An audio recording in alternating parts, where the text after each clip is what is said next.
Non, merci. Et là, je vais prendre de la hauteur et plutôt parler infrastructure de données, peut-être même plateforme de données, et vous présenter un petit peu l'architecture de la plateforme métropolitaine, donc DataMel, et vous montrer en quoi, en fait, par le biais de cette plateforme, on répond à l'ensemble des étapes du cycle de vie de la donnée, dans une logique effectivement d'ouverture de données dans un premier temps, open data, vers du close et de la donnée et une approche data. Vous avez là tout simplement le lien URL et la page d'accueil. Et surtout, voilà, là j'ai mis les étapes du cycle de vie de la donnée. Alors on ne gère pas la suppression et l'archivage dans DataMel, donc je les ai de facto enlevé, quoi qu'on pourrait dire maintenant qu'avec le Data Feeder 2 on peut supprimer quelques champs, donc pourquoi pas cocher ça. Voilà, mon objectif est vraiment d'illustrer comment les modules, donc la suite modulaire, répondent à l'impératif du cycle de vie, alors avec des modules natifs et non natifs. Donc par exemple, pour la création de données, on va utiliser GeoContrib, qui est un module non natif mais qui est récemment s'intègre quand même très bien. On a fait évoluer le produit aussi et il y a de belles réussites. Et le Data Feeder 2 pour créer ou en tout cas importer de la donnée sur la plateforme. Je vous montrerai aussi qu'on peut utiliser 2-3 modules pour la même étape. Et ça c'est peut-être un questionnement, un irritant ou quelque chose qu'on pourrait effectivement, ce sur quoi il faudrait se poser. Voilà, typiquement c'est le bon exemple. Pour saisir de la métadonnée, on va utiliser GeoNetwork, le Metadata Editor et Data Feeder 2. Pourquoi on utilise 3 ? Parce qu'en fonction des 3, on n'a pas le même comportement en sortie, on n'a pas les mêmes résultats, et on n'a pas le même public. Donc voilà, c'est modulaire, c'est sympa, mais il faut savoir s'adapter aussi. Et piocher la bonne brique, le bon module en fonction de ce qui va bien. Si on utilise le Metadata Editor aujourd'hui, en front du Data Hub, on n'a pas tous les champs qui s'affichent. Voilà, donc on utilise encore les templates GeoNetwork pour que sur le Data Hub, nos usagers, nos citoyens aient effectivement un parcours, en tout cas un rendu harmonisé. Pour l'aspect nettoyage, le Data Feeder 2 nous permet de nettoyer un minimum les données. Mais dans le cas d'usage mail, la base de données est une base de stockage. On limite les traitements. Mauvaise expérience d'Open Datasoft. Je suis un enfant d'Open Datasoft, moi. Et on avait l'intelligence sur la plateforme et on se retrouvait avec énormément de choses à la fin, sans process, sans rien. Donc on ne traite plus, on ne nettoie plus. On a une donnée prête à usage quand on l'envoie sur GeoOrchestra, sur DataMel. GeoServer, on avait fait des tests de traitement de GeoServer, de rajouter de la Geom, etc. On le fera plus. L'analyse, donc voilà, on va utiliser MapStore et Superset en termes d'analyse. L'agence d'urbanisme, l'ADULM, utilise maintenant Superset pour produire des observatoires. Donc là récemment l'observatoire métropolitain de l'emploi, où ils vont traiter les données de l'INSEE, par exemple, et MapStore sur la réalisation de tableaux de bord de plus en plus. L'accès à la diffusion, donc via le Data Hub, avec vraiment une logique de plus en plus close data, et les briques et les modules précédents nous permettent quand même de produire ou de proposer l'ensemble des données via flux. Donc que ce soit du flux OGC, WMS, WFS, c'est systématisé grâce au module d'ingestion ou à ce qui se fait avant. Et de la réutilisation, donc MapStore Superset en réutilisation, mais aussi toutes les réutilisations dont on ne connaît pas ou on entrevoit à peine les usages, c'est bien le principe de l'open data, des réutilisations sur le site internet, des réutilisations par Google, par des applis, et juste vous montrer quand même l'intérêt, ça c'était la semaine dernière, donc voilà, presque 3 millions de requêtes sur un mois, et on est à 3,5 millions aujourd'hui. Juste vous montrer qu'il y a quand même une utilité et un usage à la diffusion. Encore 5 minutes. Je voulais juste vous partager quelques cas d'usage sur justement le cycle de vie de la donnée. Sur le territoire métropolitain, on a mis enfin en place des points d'apport volontaires pour le tri. C'était pas le cas avant.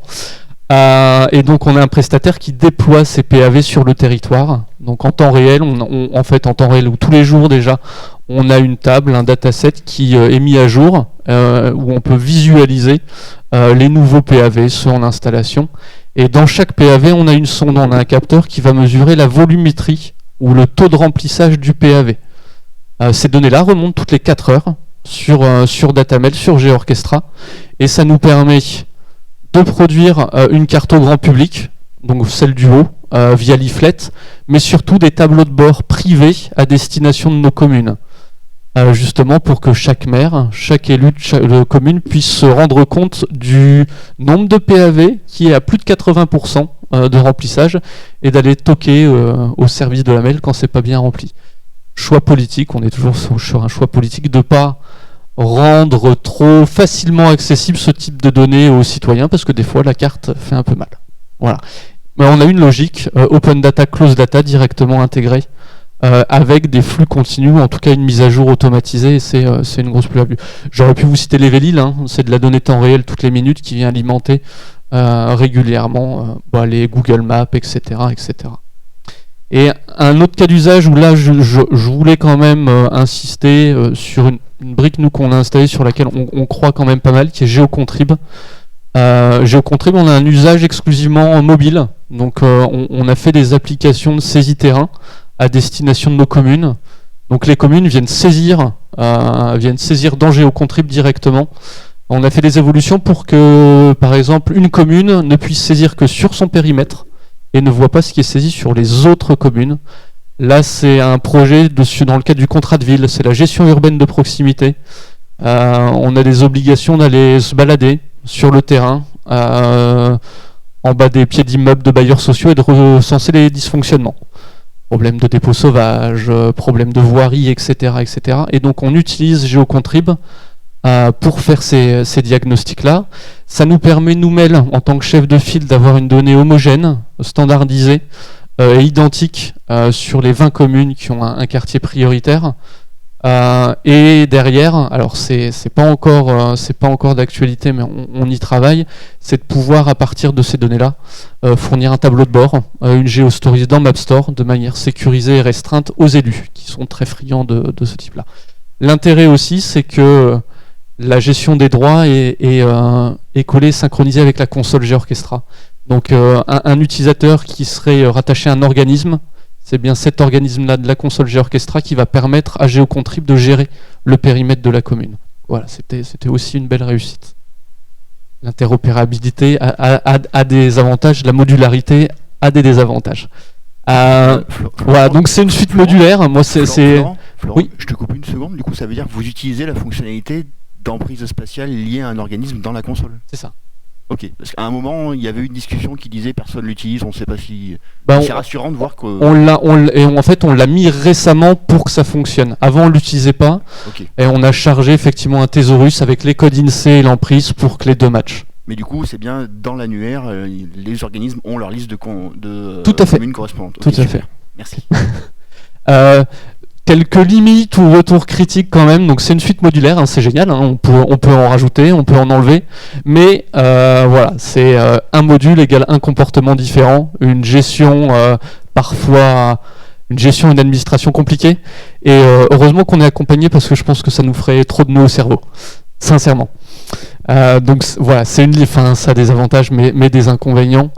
Voilà, donc il faut quand même pas mal d'huile de coude pour faire communiquer certains modules. Et moi je suis pas technicien, donc j'ai besoin des autres. Et vous l'avez vu, on a un custom mail, hein, c'est pas un data hub générique. Et donc des fois ça a des avantages, hein, on a besoin d'une petite fonctionnalité, on a un custom mail, c'est très simple. Parfois en fait on voit des choses sur les data hubs génériques qu'on aimerait, et c'est plus compliqué. Et c'est des fois c'est un choix, hein, mais ça peut être compliqué. Il faut signaler que donc cette interface spécifique à la mail a été construite avec les mêmes briques que DataHub. On retrouve les mêmes les briques fonctionnelles sont communes. Quand il y en a une qui évolue d'un côté, elle peut évoluer de l'autre. Elle peut évoluer. Voilà, c'est ça. Mais ça demande effectivement un ajustement, une adaptation. Donc, voilà. Et là quand même les surprises récentes, c'est ça.